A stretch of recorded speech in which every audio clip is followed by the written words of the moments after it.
Bonjour à tous.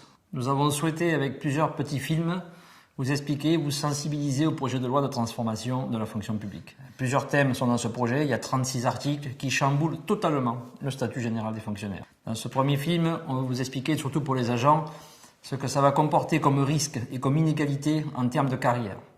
Aujourd'hui, quand on veut une promotion, un avancement, une mutation, une mobilité, il y a des commissions administratives paritaires où les agents, par le biais de leurs représentants légitimement élus, ce qu'on appelle les organisations syndicales représentatives, peuvent discuter avec l'administration. Ce sont les commissions administratives paritaires.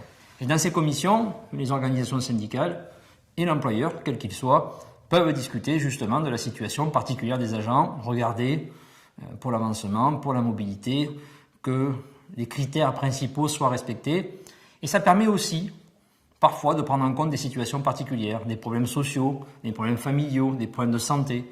Et c'est dans cette instance où les organisations syndicales, qui n'ont pas, bien sûr, le pouvoir de décider qui sera muté et promu, peuvent en tout cas discuter avec l'administration.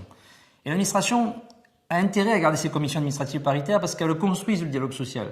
En 1946, lors de la création du premier statut général des fonctionnaires, quand Maurice Thorez, alors secrétaire d'État à la fonction publique, explique que ces CAP ne seront que consultatives, il prend en compte tous ces éléments. Pourquoi elles ne sont que consultatives? Parce que ça permet à l'État, à l'employeur public, à la fois de faire du dialogue social, d'avoir de la représentation des agents, mais de garder bien sûr ses prérogatives en matière de puissance publique, parce qu'il faut évidemment s'assurer, et ça c'est le rôle de l'État, que dans tous les départements, dans tous les territoires, il y a une égalité de traitement et donc suffisamment de fonctionnaires pour effectuer les missions.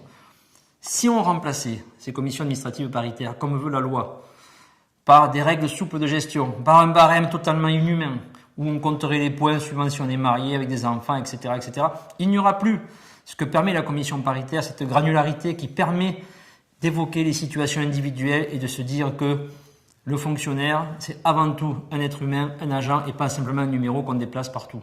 Donc on encourage, puisque la discussion en ce moment est au Parlement, tous les parlementaires à bien réfléchir à ça. Force ouvrière demande le maintien de toutes les prérogatives des CAP.